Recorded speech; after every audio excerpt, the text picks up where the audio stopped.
How do you react when someone wrongs you? Do you lash out, or do you try to rise above it? And if you don't vent your anger, do you manage to transform it, or do you only bottle it up? It takes years for a tree to grow and bear fruit. It takes only a moment to cut that tree down. If wisdom, compassion, and peace are the trees we grow, anger is the axe that cuts them down. Anger, conflict, hatred. The Buddhist tradition has long recognized these as key hindrances to awakening and root causes of suffering. In this video, we look at 2 Buddhist stories that teach us constructive ways of dealing with anger. These stories show ways of responding to conflict that may benefit both ourselves and those around us. Whether you need help dealing with your own anger or that of others, you will find some useful insight here. Our anger can be directed at ourselves, our partners, our children, friends, or total strangers. Whatever the case, suffering follows. World events today are a tragic display of the power of anger should we allow it to create hell on earth. Let's see how Buddhist teaching can help us prevent that.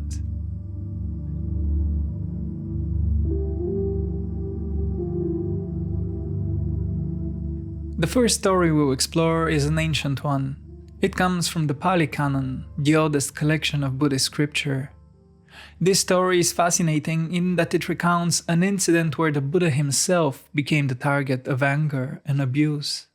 His response in this situation is a profound teaching in and of itself, a teaching even Nietzsche praises in his autobiography after reading the Dhammapada. Hatred is never ended by hatred in this world.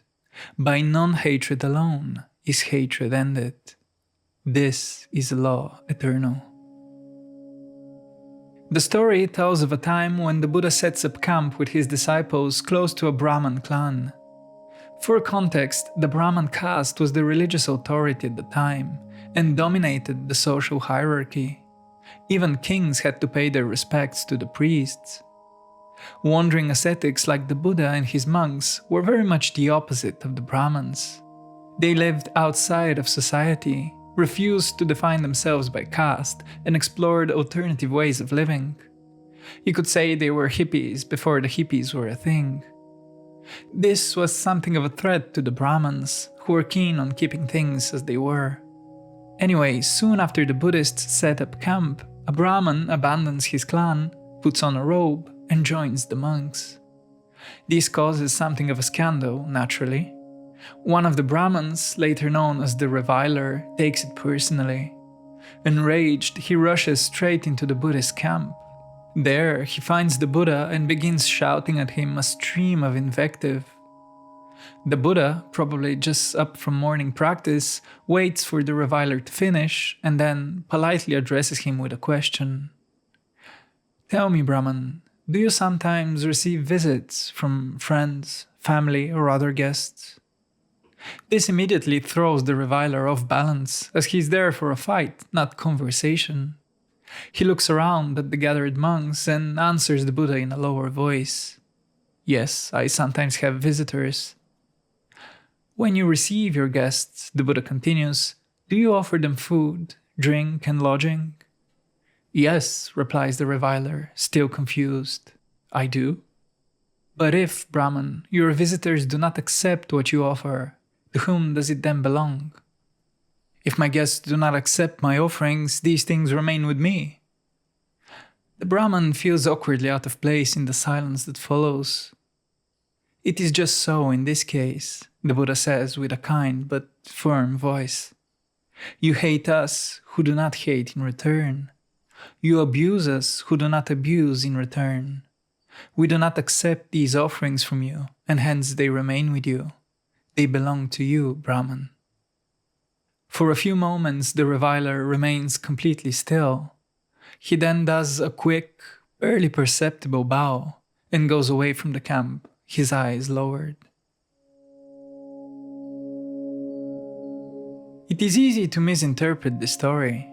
One is tempted to think, yeah, the Buddha really shot that guy, you better not mess with Big B. But this, I feel, is the exact opposite of the message. We find the key to interpreting this story in another Buddhist scripture called Vipachitti Sutta. There we read, "It is indeed a fault for one who returns anger for anger. Not giving anger for anger, one wins a double victory.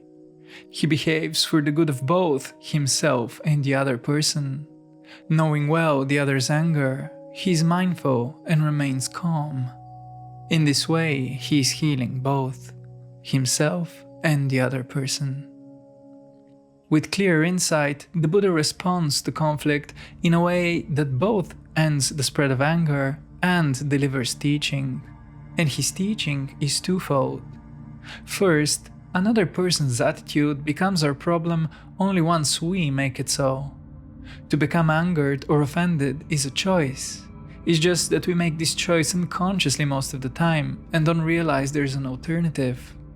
We get hijacked by anger and only propagate the same enmity that hurt us in the first place.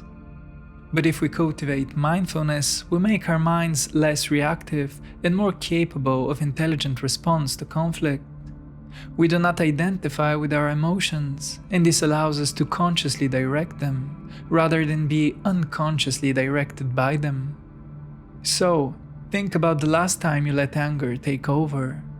Could you have done something differently if you were more mindful? The second teaching in the Buddha's response to the Brahman is that those immersed in anger have their understanding obscured. It is by guiding them back to understanding that we end the spread of anger and suffering for both them and ourselves. Sure, we don't get the satisfaction of putting them in their place by retaliating, but we get a much more precious prize: mutual peace and understanding. It's difficult to respond with such insight when you're stuck in traffic, or when your kid's shouting at you after a long day at work. But this ancient story tells us there are, in fact, constructive ways of responding to anger and healing the wounds it opens. It shows us even the most unpleasant displays of hatred can be a form of teaching, if we are ready to receive them as such. But oftentimes, anger has already arisen within us before we've had the chance to reflect on what's going on. What do we do then? Well, this brings us to our second story, told by one of the greatest Buddhist teachers of our time, Thich Nhat Hanh.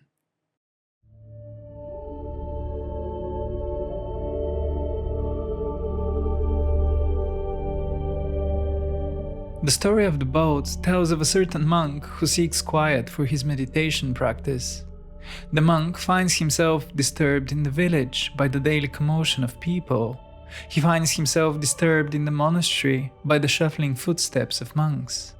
Even out in nature, he is disturbed by the birds chirping and the ants crawling on his legs.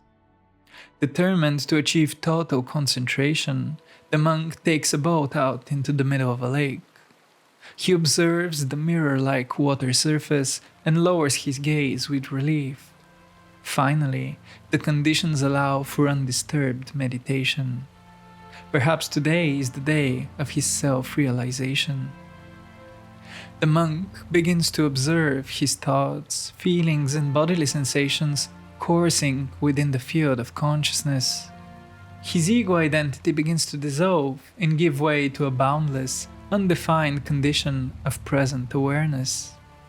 And then, something crashes against his boat. With his lowered eyes, the monk sees the outline of the object and recognizes it's another boat. Immediately, he is filled with rage. What kind of imbecile, he thinks, would go out in the middle of a lake, see a meditating monk, and disturb him? The monk springs up, ready to confront the intruder. Once his eyes adjust to the light, he freezes. He sees there is nobody in the boat that hit against his. It's simply a loose, empty boat, carried out into the lake by the wind. It is at this moment the monk achieves self-realization. From that day onward, whenever he feels the stirring of anger at some person or situation, he reminds himself, the boat was empty. This story rewards careful contemplation. It contains several layers of meaning, so let's go through some of them, one by one. On the surface, the message is clear. The monk's anger arises out of his own fantasy drama. He's ready to vent his rage before he has even properly opened his eyes. The empty boat acts as a mirror that shows him how his own mind produces the anger he experiences. To the monk's credit, he responds to the embarrassing situation mindfully. This allows him to recognize it as a teaching. He observes it is not people, situations, and things that cause anger. It is the stories we tell ourselves about people, situations, and things. Anger originates within. It finds its external target only after the fact. So, what stories do you tell yourself when you're angry? Think about how these shape the way you relate with others in the world. On a deeper level, the story depicts what Freud termed projection. Projection is a form of non-visual hallucination, where we see in others the same feelings and qualities we repress within ourselves. It is a basic defense mechanism of the ego and likely the main cause of human violence. The monk, who can't stand even the footsteps of his fellows, clearly has some bottled-up aggression. To recognize this aggression as his own would tarnish his self-image as a good Buddhist. So, he represses the aggression. He then projects this repressed feeling outside whenever he gets the chance. The empty boat again acts as a mirror, reflecting the monk's projection back to where it came from. That is, himself. From the point of view of depth psychology, this realization is only the beginning of a long, frightening but rewarding process. The process of discovering the disowned parts of ourselves and integrating them back into our total personality. It is what Jung called individuation. This shows us how anger can serve as a tool for self-understanding. Jung writes, "Everything that irritates us about others can lead to an understanding of ourselves." Discovering our repressed feelings is always frightening at first, but it can lead to a renewed sense of humility, compassion, and appreciation for life. We explore this at length in our video on self-realization, so check it out if you want to learn more. On a third level of meaning, the story of the boat depicts shunyata, the great Buddhist teaching of emptiness. The boat is empty, the monk realizes. While he imagined there was somebody, some self, driving their boat into his, what really occurred was the coming together of multiple causes and conditions. Wind speed and wind direction, the coming loose of the empty boat, the monk's decision to go out into the lake on this day and not another. All these factors and more have come together to form the impact of the two boats. Notice how the monk later remembers this incident whenever some person or situation is about to anger him. But why would the empty boat still be relevant then? I believe that is because the monk realized that even if there was somebody slamming their boat into his, even then the other boat would be empty. Why? Because the reasons why people behave the way they do are just as many and as impersonal as those that drive empty boats. Genetics, past history, indigestion, cultural background, bad sleep. All these factors and more come together to drive people's actions when they hurt us or offend us. What we call people or selves are in fact empty boats driven hither and thither by the winds of causality. This returns us to our first story. Why did the Buddha not get angry with the Brahman? If we think the Buddha repressed his anger to appear as a proper guru, we are cheapening the story. The correct interpretation, I believe, is that the Buddha genuinely did not feel any anger at the reviler's attitude. Why? Because he knew perfectly well that the Brahman was just an empty boat. There was no self there shouting these hateful words. In fact, there was no Buddha hearing them either. Our discussion of anger leads us to one of the most powerful teachings of Buddhism, the doctrine of emptiness. We won't go further into emptiness here, as I've done a deep dive video on it already. I highly recommend that if you're interested. Emptiness is one of the most fascinating fruits of Buddhist philosophy. I hope you've gained some insight from the 2 stories we covered, and let me know in the comments what lessons about anger you've gained on your journey. This may be useful to others too. I thank all channel members and patrons for enabling me to continue this work. Your support keeps me going.